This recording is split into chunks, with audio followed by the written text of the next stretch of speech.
اب دیکھیے دنیا پر ایک دہشت طاری تھی، ایک رعب تھا، دبدبا تھا کہ اسرائیل کا آئرن ڈوم ایسا ہے کہ اگر ادھر سوئی بھی ادھر رخ کر لے نا تو اس کو کیچ کر لیتا ہے، انٹرسیپٹ کر لیتا ہے، اس کی تاثیر کو ختم کر دیتا ہے۔ یہ دنیا پر رعب تھا، اور اسرائیلی بھی اسی پر تکیہ کر کے بیٹھے تھے کہ ہمارے پاس تو پوری دنیا میں ایک ایسا آئرن ڈوم ہے، ادھر کوئی بھی میزائل آئے گا اس کو فضا ہی میں ختم کر دے گا، بے اثر کر دے گا۔ لیکن آج آپ منظر دیکھ رہے ہیں، اس آئرن ڈوم کو کس نے بے اثر کیا؟ ایران جیسا کمزور ملک کہ 40 سال سے جنگ کی حالت میں ہے اور دنیا کی پابندیاں لگی ہوئی ہے، ہم تو جا کے دیکھ کے آئے، پابندیاں لگی ہوئی ہے دنیا کی، وہاں وہ اپنے طور پر جو کچھ کر سکتے ہیں وہ کر رہے ہیں۔ اذ تستغیثون ربکم فاستجاب لکم انی ممدکم بألف من الملائکۃ مردفین وما جعله الله إلا بشرى ولتطمئن به قلوبكم وما النصر إلا من عند الله إن الله عزيز حكيم۔ آج کے درس کا آغاز ہم اللہ کے فضل و کرم سے سورہ انفال کی آیت نمبر 9 سے کر رہے ہیں۔ اس سے پہلے درس میں آپ حضرات پڑھ چکے ہیں کہ غزوہ بدر کا ذکر چل رہا ہے، جو کفر اور اسلام کے درمیان سب سے پہلی جنگ اور لڑائی تھی اور بہت ہی فیصلہ کن تھی۔ اصلاً تو لڑائی مقصود نہیں تھی، ایک قافلہ تھا جو جنگی ساز و سامان کی تیاری کے لیے ملک شام گیا ہوا تھا، اس کو روکنا مقصود تھا، لیکن مکہ کی طرف سے آنے والے 1000 کے مسلح لشکر سے اللہ تعالیٰ نے مڈ بھیڑ کرا دی، مقابلہ کروا دیا۔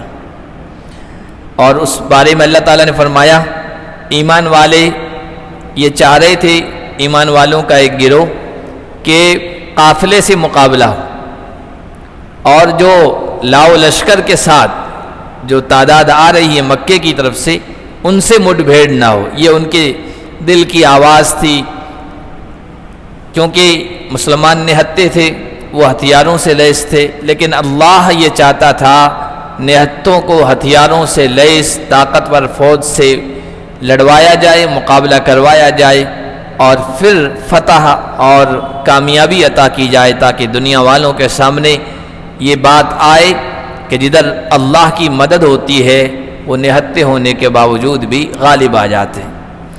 جب اللہ کے نبی صلی اللہ علیہ وسلم بدر کے میدان میں پہنچے تو وہاں کی صورتحال یہ تھی کہ ایک طرف مکے کے ابو جہل کی قیادت میں افراد جو لشکر کی تعداد تھی وہ آ کر بدر کے اس حصے میں قابض ہو چکی تھی، ڈیرا ڈال دیا تھا جہاں زمین تھوڑی سخت تھی اور پانی کا بھی ادھر انتظام تھا۔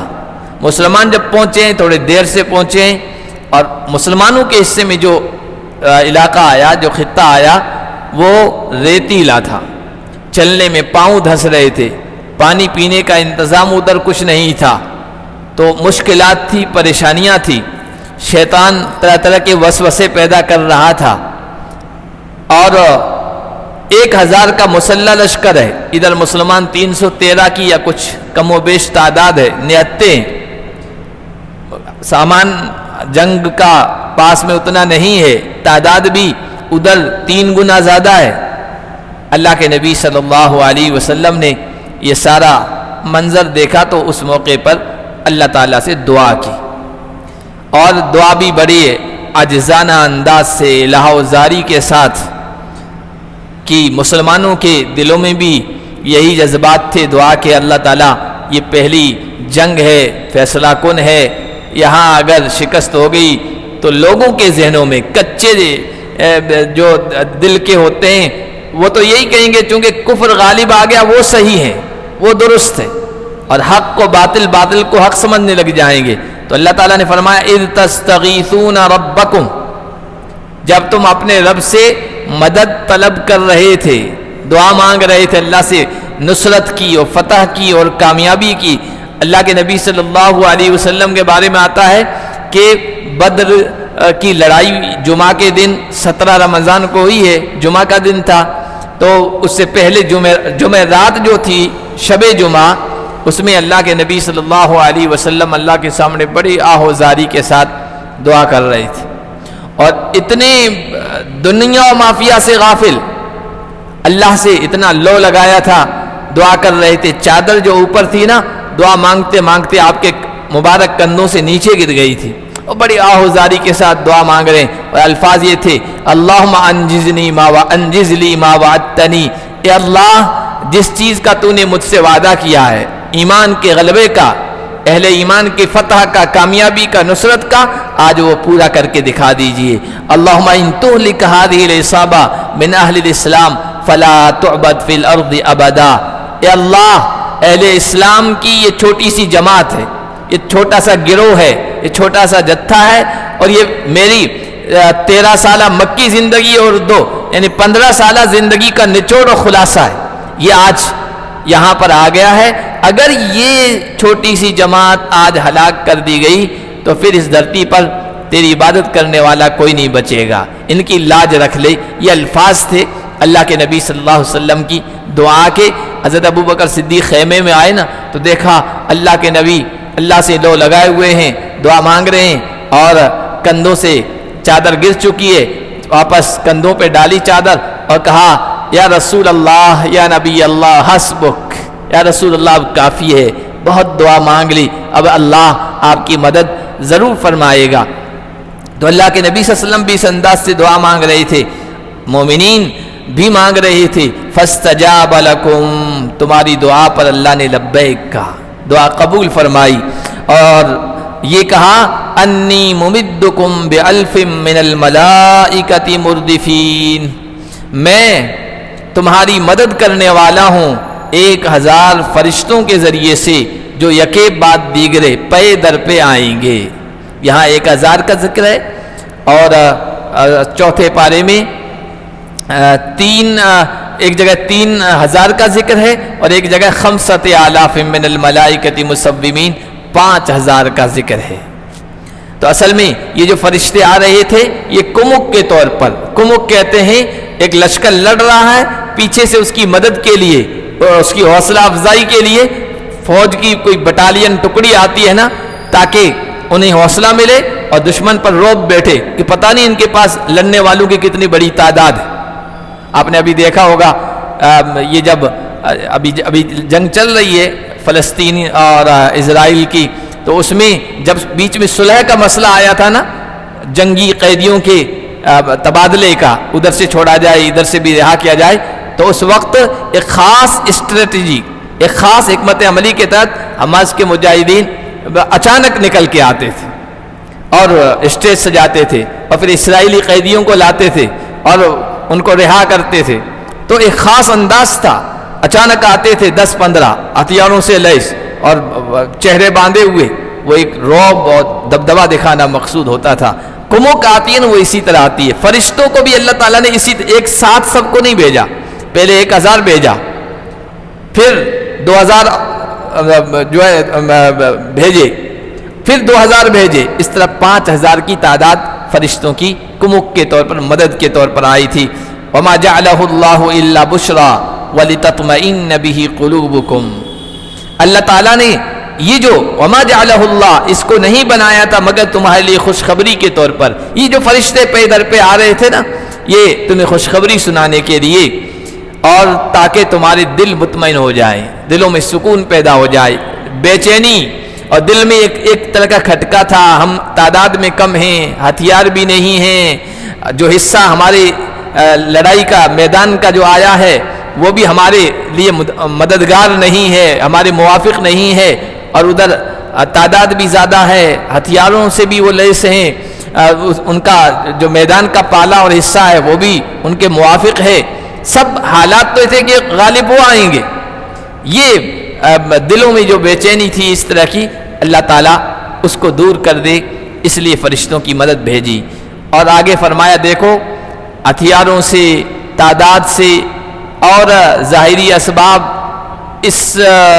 یہ اختیار تو کرنا ہے، اپنانا تو ہے، لیکن انہی پر تکیہ کر کے بیٹھے رہنا، بھروسہ کر کے بیٹھے رہنا یہ نہیں، کیونکہ اسباب سے فتح نہیں ملتی ہے، کامیابی نہیں ملتی ہے. وَمَن نَّصْرُ إِلَّا مِنْ عِنْدِ اللَّهِ، مدد تو بس اللہ ہی کی طرف سے ہوتی ہے. اللہ اگر ہتھیاروں سے تاثیر کو ختم کر دے تو ہتھیار وہیں بے بس ہو جاتے ہیں، نشانے پہ نہیں پہنچتے. پچھلے درس میں بھی ہم نے کہا کہ آج آپ دیکھیے دنیا پر ایک دہشت طاری تھی، ایک رعب تھا، دبدبا تھا کہ اسرائیل کا آئرن ڈوم ایسا ہے کہ اگر ادھر سوئی بھی ادھر رخ کر لینا تو اس کو کیچ کر لیتا ہے، انٹرسیپٹ کر لیتا ہے، اس کی تاثیر کو ختم کر دیتا ہے. یہ دنیا پر رعب تھا، اور اسرائیلی بھی اسی پر تکیہ کر کے بیٹھے تھے کہ ہمارے پاس تو پوری دنیا میں ایک ایسا آئرن ڈوم ہے، ادھر کوئی بھی میزائل آئے گا اس کو فضا ہی میں ختم کر دے گا، بے اثر کر دے گا. لیکن آج آپ منظر دیکھ رہے ہیں، اس آئرن ڈوم کو کس نے بے اثر کیا؟ ایران جیسا کمزور ملک کہ 40 سال سے جنگ کی حالت میں ہے اور دنیا کی پابندیاں لگی ہوئی ہے. ہم تو جا کے دیکھ کے آئے، پابندیاں لگی ہوئی ہے دنیا کی. وہاں وہ اپنے طور پر جو کچھ کر سکتے ہیں وہ کر رہے ہیں، ورنہ آپ کبھی ایران کا سفر کیجئے، ہوائی جہاز بھی ہے نا جو آتا ہے ہفتے میں ایک مرتبہ، وہ ایسا پرانا سا ہے، اندر بعض مرتبہ دم گھٹنے لگتا ہے، ایسی کی یہ حالت ہوتی ہے. اور یوں لگتا ہے یار یہ تو بہت پرانا ہے، کہیں بیچ ہی میں شہید نہ ہو جائیں. یہ حالت ہے، کیونکہ جو پارٹس ہوتے ہیں ہوائی جہاز وغیرہ کے ملکوں کو دینے کی نہیں ہے، اجازت نہیں ہے دنیا کے طاقتور ملکوں کی طرف سے، پاورفل ملکوں کی طرف سے. لیکن اپنے طور پر انہوں نے جو کچھ کیا ہے وہ کیا ہے.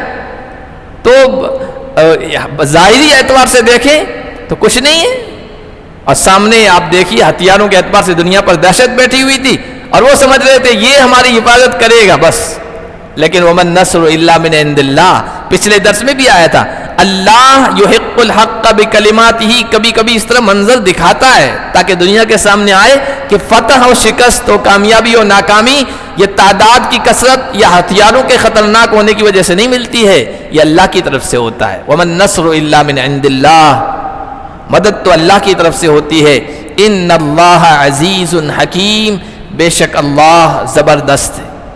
جب وہ کسی کے غلبے کا فیصلہ کر لیتا ہے نا تو پھر سامنے والوں کی طاقت، ان کی تعداد، ان کے وسائل کی کثرت کچھ بھی کام نہیں آتی ہے. اور حکیم حکمت والا ہے، اس کی حکمتیں وہی جانے. کبھی کبھی کھول دیتا ہے بندوں پر، باقی جو بھی اس کا فعل ہے، اس کا کوئی بھی فیصلہ ہے وہ حکمت سے خالی نہیں ہے. اِذْ يُغَشِّيكُمُ النُّعَاسَ أَمَنَةً مِّنْهُ وَيُنَزِّلُ عَلَيْكُم مِّنَ السَّمَاءِ مَاءً، وہ وقت یاد کرو جب اللہ تعالیٰ تم پر اونگ کو طاری کر رہا تھا، اس کی طرف سے سکون کے طور پر، امن کے طور پر، اور آسمان سے تم پر بارش برسا رہا تھا تاکہ اس کے ذریعے سے تمہیں پاک و صاف کر دے. وَيُذْهِبَ عَنْكُمْ رِجْزَ الشَّيْطَانِ، اور تاکہ شیطان کے وسوسوں کو تم سے ختم کر دے. وَلِيَرْبِطَ عَلَىٰ قُلُوبِكُمْ، اور تاکہ تمہارے دلوں کو جما دے. وَيُثَبِّتَ، تاکہ تمہارے دلوں کو مضبوط کر دے. وَيُثَبِّتَ بِهِ الْأَقْدَامَ، اور اس کے ذریعے سے تمہارے قدموں کو جما دے. یہ بھی اللہ کا بڑا احسان ہوا تھا بدر کے موقع پر کہ لڑائی کے عین درمیان گھمسان کا رن پڑا تھا نا، عین اس موقع پر نیند طاری ہو گئی تھی. یہ غزوہ احد میں ہوا تھا. اور غزوہ بدر میں کیا ہوا تھا؟ غزوہ بدر میں جو پہلی والی رات تھی جسے شب جمعہ میں نے کہا، شب جمعہ کو غالباً حضرت علی یا حضرت عمر رضی اللہ تعالیٰ عنہ فرماتے ہیں کہ ہونا تو یہ چاہیے، سامنے دشمن ہے، بڑی تعداد ہے، ہتھیار ہیں، ظاہری اعتبار سے یہی لگتا ہے غالب وہی آئے گا، تو ایسے موقع پر تو سامنے والوں کو ہونا ہی چاہیے کہ رات کی نیند خراب ہو جائے، اڑ جائے. کہ بھائی صبح کیا ہوگا، انجام کیا ہوگا، ہونا تو یہ چاہیے تھا، لیکن اللہ کی مدد کے طور پر یہ ہوا تھا۔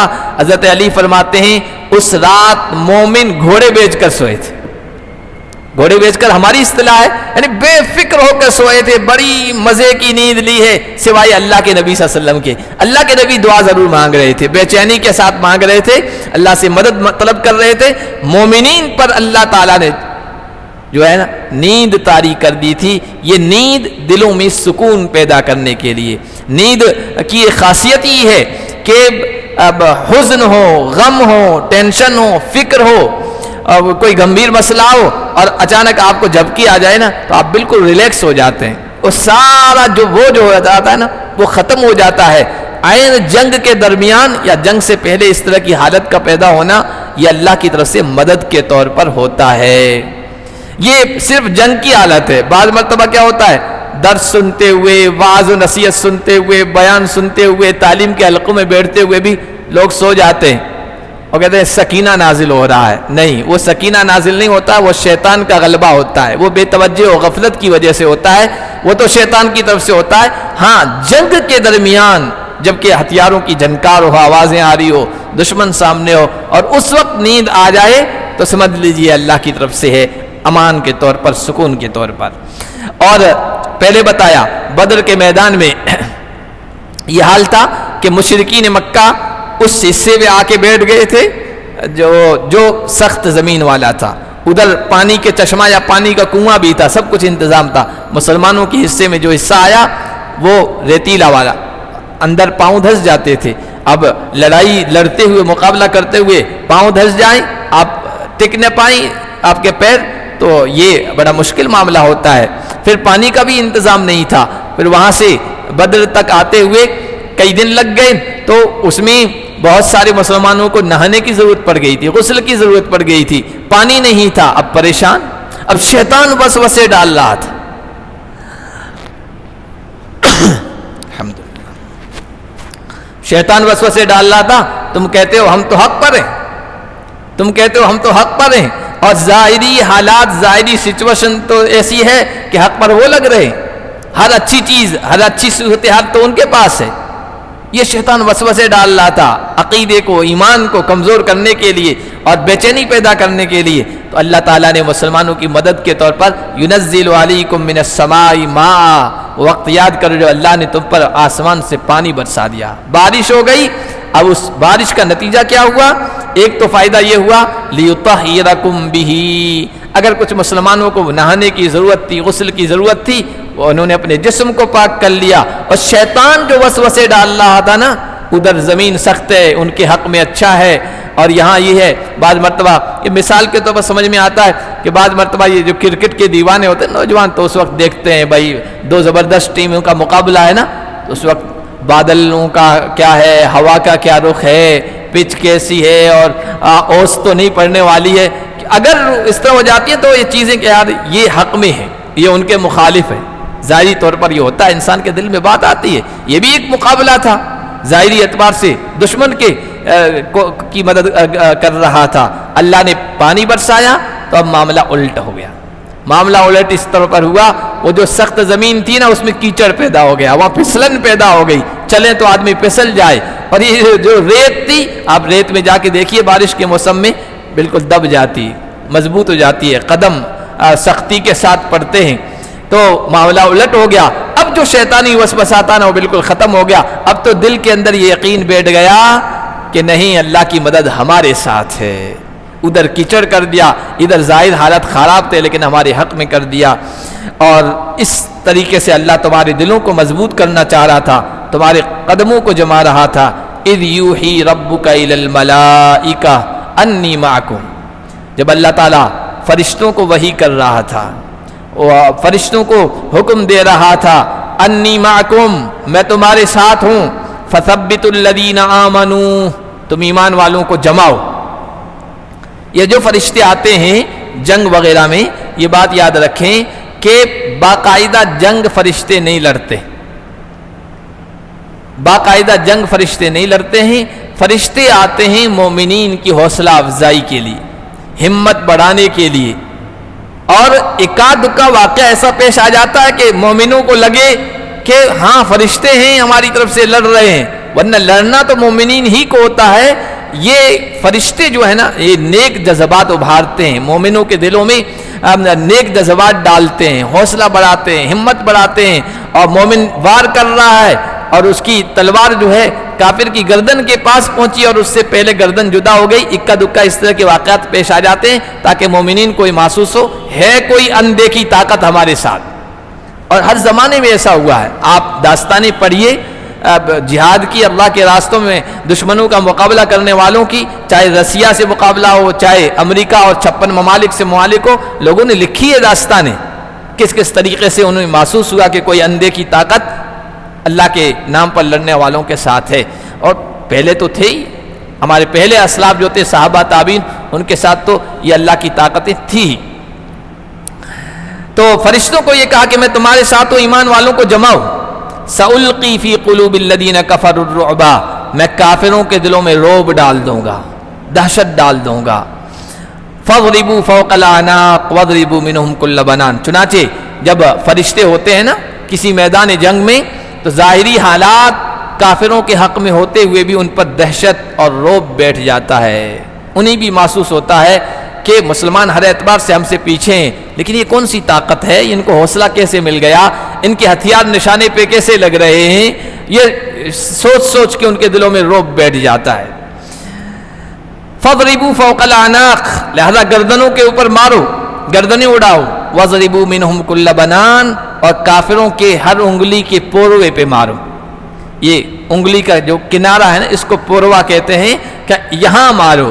یہاں مارنے کا خاص طور پر قرآن نے اس لیے کہا ہے کہ جب اس جگہ زور کا وار پڑتا ہے نا تو پوری انگلی شل ہو جاتی، انگلی کام نہیں کرتی ہے۔ جب انگلی کام نہیں کرے گی تو سارا کام جو ہے انگلیوں کا ہے۔ ہتھیار پکڑنے والے اگر ہوتے تھے پہلے، نیزہ ہے، تلوار ہے، تیر کمان ہے، وہ انگلیوں سے پکڑتے ہیں۔ آج کل بھی انگلیوں ہی کی ضرورت ہے، کمپیوٹر سے بٹن دبا کر ہتھیار جو ہے روانہ کیا جا رہا میزائل، لیکن بہرحال انگلیوں کی تو ضرورت اس میں بھی پڑے گی۔ تو کہا گیا اگر آمنا سامنا مقابلہ ہے تو یہاں پر کافروں کے مارو، ہاتھ ہی بیکار ہو جائے۔ ذَلِكَ بِأَنَّهُمْ شَاقُّوا اللَّهَ وَرَسُولَهُ، یہ اللہ تعالیٰ نے مومنین کی مدد کے لیے فرشتے اس لیے اتارے ہیں تاکہ دنیا کے سامنے آئے کہ اس طرح اللہ کی نافرمانی کرنے والوں کو سزا دی گئی ہے۔ بِأَنَّهُمْ شَاقُّوا اللَّهَ، انہوں نے اللہ اور اس کے رسول کی مخالفت کی ہے۔ وَمَن يُشَاقِقِ اللَّهَ وَرَسُولَهُ، اور جو اللہ اور اس کے رسول کی مخالفت کرے گا فَإِنَّ اللَّهَ شَدِيدُ الْعِقَابِ، تو جان لے کہ اللہ سخت سزا والا ہے۔ اب یہ بھی سخت سزا نہیں ہے، معمولی تعداد ہے، ہتھیاروں سے خالی ہے، نہتے ہیں، اور ان کے ذریعے سے اللہ تعالیٰ دنیا میں شکست کا سامنا کروا دے، یہ اس دنیا کی سب سے بڑی رسوائی۔ خود ان پر دہشت طاری ہو جاتی ہے، دنیا والوں کے سامنے بات آ جاتی ہے، ارے بڑا شور تھا، ہنگامہ تھا، جو نچوڑا تو خون کا ایک قطرہ نکلا، بڑا ہنگامہ تھا ان کی طاقت کا، ان کی قوت کا، اور ان کے ہتھیاروں کا، ان کے میزائلوں کا، فلاں و فلاں، اور یہ تو کچھ نہیں ہے۔ دنیا سے دہشت ختم ہو گئی کہ نہیں اب کوئی اور ہمت کرے مقابلہ کر سکتا ہے، ورنہ دنیا پہ دہشت طاری تھی۔ یہاں والے بھی کہتے تھے ہمارے جو کفر کی دوستی میں اور اسلام دشمنی میں آگے آگے نا، وہ کہتے ہیں وہاں کا تو ہر بچہ، ہر مرد، ہر عورت فوجی ٹریننگ لیے ہوئے ہے۔ اگر فوجی ٹریننگ لیے ہوئے تو ایک کچھوں میں کیوں نظر آ رہے ہیں، انڈر ویئر میں بھاگتے ہوئے نظر آ رہے ہیں؟ فوجی اس طرح بھاگتے ہیں؟ یہ دہشت جو تھی نا وہ سب دلوں سے نکال دی اللہ تعالیٰ نے، پہلے بھی نکال رہے، آج بھی اللہ نکال رہے ہیں۔ یہ قرآن ہے، زندہ کتاب ہے، اور یہ ایمان افروز ہے، ایمان کو بڑھانے والی ہے۔ یہ قرآن سے بندہ جب جڑتا ہے نا تو ایمان بھی بڑھتا ہے، حالات کا مقابلہ بھی آسانی سے کرتا ہے، حالات کو صحیح طریقے پر سمجھتا بھی ہے۔ تو یہ اللہ فرما رہے ہیں یہ سخت سزا ہے، یہ دنیا کی سزا ہے، ذلت، رسوائی، پسپائی، اور آگے کا ذالکم فذوقوہ، یہ تو دنیا میں مزہ چکھ لو۔ وَأَنَّ لِلْكَافِرِينَ عَذَابَ النَّارِ، اور کافروں کے لیے جہنم کا عذاب الگ سے تیار کر رکھا ہے اللہ تعالیٰ نے۔ یا ایھا الذین آمنوا اذا لقیتم الذین کفروا زحفا فلا تولوہم الادبار۔ اب چونکہ یہ پہلی جنگ تھی مسلمانوں کی، اور کافروں کی اسلام اور کفر کے درمیان، تو اللہ تعالیٰ نے اس صورت میں بہت سارے جنگی اور صلح کے اصول، آداب بتائے ہیں، طریقے بتائے ہیں، جنگ کس طرح لڑنا ہے، صلح کس حالت میں کرنا ہے۔ تو یہاں اللہ تعالیٰ نے کہا اے ایمان والو اذا لقیتم الذین کفروا زحفا، جب تم لشکر کی شکل میں کافروں سے مقابلہ کرو، جب تمہاری مٹبھیڑ ہو جائے۔ نبی پاک صلی اللہ علیہ وسلم کی سیرت ہمیں یہ بتاتی ہے کہ ایمان والوں کو کبھی لڑائی، جھگڑا، دنگا فساد، جنگ کی تمنا نہیں کرنی چاہیے کہ جنگ ہو جائے اور ہم یوں کریں ہم یوں کریں، نہیں، اسلام یہ نہیں سکھاتا ہے۔ کتاب بہترین تعلیم ہے۔ لوگ دنیا تو یہ کہہ رہے یہ تو بس ہر وقت لڑنے کے لیے تیار ہے، جنگ کے تیار ہے، دنگا فساد کے لیے تیار ہے، لیکن حقیقی کی تعلیم کیا ہے؟ اللہ کے نبی نے فرمایا لا تتمنوا لقاء العدو، کبھی بھی دشمن سے مٹبھیڑ کی، مقابلے کی، لڑائی اور جنگ کی تمنا مت کرو، جنگ کی تمنا مت کرو۔ اذا فاسألوا اللہ العافیہ، اللہ سے عافیت طلب کرو، کبھی لڑائی نہ ہو، کبھی جنگ نہ ہو، کبھی دنگا فساد نہ ہو، یہ اللہ سے طلب کرو، اللہ سے مانگو۔ لیکن بعض مرتبہ ایسا ہوتا ہے سچویشن ایسی بنا دی جاتی ہے دشمن کی طرف سے، لڑائی کرنی پڑتی ہے، دنگا فساد میں کودنا پڑتا ہے، حالات ادھر سے بنائے جاتے ہیں، مسلمان نہیں بناتے، مسلمان تو کہہ رہے اللہ ایسے حالات بنائی مت، فاسألوا اللہ العافیہ۔ لیکن جب ایسے حالات بنائے جائیں تو پھر وہی اذا لقیتم الذین کفروا زحفا، جب دشمن سے مٹبھیڑ ہو جائے، دشمن پہل کر لے تو اب جھکنا نہیں، اب پیٹھ نہیں دکھانا ہے، اب مقابلہ کرنا ہے چاہے حالت کیسی بھی ہو جائے۔ فلا تولوہم الادبار، ان کو پیٹھ مت دکھاؤ، اس لیے کہ پیٹھ دکھانے سے، بھگدڑ مچانے سے اور میدان جنگ چھوڑنے سے، بھاگنے سے دوسروں کے بھی حوصلے پست ہوتے ہیں، دوسروں پر بھی روب بیٹھ جاتا ہے اور پھر پورا میدان خالی ہو جاتا ہے۔ آپ دیکھیے عرب ممالک سارے ہی سرنڈر ہیں، تو سب ہمارے دلوں میں بھی کیا آتا تھا، یار کیا ہوگا، جو پاس میں ممالک ہیں وہ کچھ بھی نہیں کر پا رہے، فلسطینی ہیں وہ تو بیچارے نہتے ہیں، ان کو تو کھانے پینے کی چیزیں میسر نہیں ہیں، سریا لوہے کی چیز اندر جانے نہیں دی جاتی ہے کہ ہتھیار بنا لیں گے، مقابلہ کون کرے گا؟ اللہ تعالیٰ نے حالات ایسے بنا دیے کہ اس کو بیٹھے بیٹھے کھجلی ہو گئی اور وہاں حملہ کر دیا، تو واپس ایسا جواب دے رہا ہے کہ ان کی دہشت تو دنیا سے ختم ہو گئی، کہ نہیں یہ کوئی انٹچیبل کوئی طاقت نہیں ہے، پاور نہیں ہے یہودیوں کے پاس کہ ان کو ٹچ بھی نہیں کیا جا سکتا، ان کا کچھ بگاڑا بھی نہیں جا سکتا۔ تو قرآن یہ کہہ رہا ہے کہ جب حالات ایسے ہو جائے نا تو پھر مد مقابل کیسا بھی ہو ڈٹ جانا ہے، ثابت قدم رہنا ہے، مقابلہ کرنا ہے، پست ہمتی نہیں دکھانی ہے، پسپا نہیں ہونا ہے، اور پھر جو کچھ ہو اللہ پر چھوڑ دینا ہے۔ پھر پسپا ہونے کو، میدان چھوڑنے کو، بھاگنے کو کبیرہ گناہ قرار دیا گیا ہے، سنگین گناہ، کبیرہ گناہ جس پر جہنم کی دھمکی ہے۔ اللہ کے نبی صلی اللہ علیہ وسلم نے ایک حدیث میں فرمایا کہ اجتنبوا السبع الموبقات، 7 ہلاک کر دینے والے سنگین گناہوں سے بچو۔ پھر اللہ کے نبی نے فرمایا، صحابہ نے پوچھا رسول اللہ وہ کون سے ہیں؟ تو حضور نے فرمایا الشرک باللہ، سب سے پہلا خطرناک شرک ہے۔ دوسرا فرمایا کہ والسحر، جادو، یہ بھی سنگین گناہ ہے۔ تیسرا فرمایا قتل النفس، کسی ناحق جان کو قتل کر دینا، خون بہا دینا۔ چوتھا فرمایا اکل الربا، سود کا کھانا، سود کا استعمال کرنا۔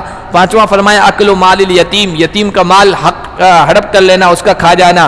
چھٹا فرمایا التولی یوم الزحف، جو آج کے آیت سے متعلق ہے، مقابلے کے دن میں میدان سے بھاگ جانا، پیٹ دکھا دینا۔ اور ساتواں فرمایا قذف المحصنات الغافلات المؤمنات، جو مومن عورتیں ہیں بیچاری سیدھی سادی ہے، غافل ہے، ان کو مکاری سے، چالاکی سے کوئی لینا دینا نہیں، سیدھی سادی پاک دامن عورتوں پر تہمت لگانا، ان کو بدنام کرنے کے لیے، یہ سنگین گناہ ہے۔ تو ان میں سے ایک یہی کہا کہ التولی یوم الزحف، مقابلے کے دن، لشکر سے لڑنے والے دن پیٹ پھیر کر بھاگ جانا، یہ سنگین گناہ ہے۔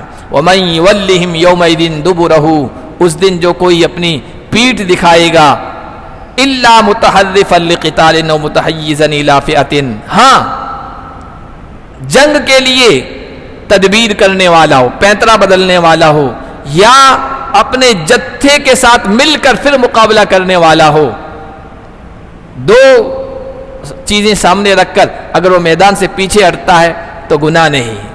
ایک تو یہ کہ پینترا بدلے، جنگ نام ہی ہے پینترا بدلنے کا. حضور نے فرمایا الحرب خدعۃ، جنگ تو ہے ہی دھوکے کا نام، فریب کا نام. فریب کا نام مطلب یہ ہے پینترا بدلنے کا نام ہے. جنگیں چالاکی سے جیتی جاتی ہے، یہ مطلب ہے. جنگیں چالاکی سے جیتی جاتی ہے، صرف ہتھیاروں کی کثرت اور تعداد کی زیادتی کی وجہ سے نہیں جیتی جاتی ہے. جو جنگ کا ٹیکنک کا جتنا ماہر ہوگا، چالاک لیڈر ہوگا، وہ جنگ کو جیت لے گا. تو فرمایا دو اگر وجہ سے اگر میدان جنگ سے پیچھے ہٹ رہا ہے نا تو پھر اس پر کوئی گناہ نہیں ہے. وقت ہو گیا ہے، اس میں تھوڑی کچھ تفصیل ہے انشاءاللہ اگلے درس میں ہم پڑھیں گے.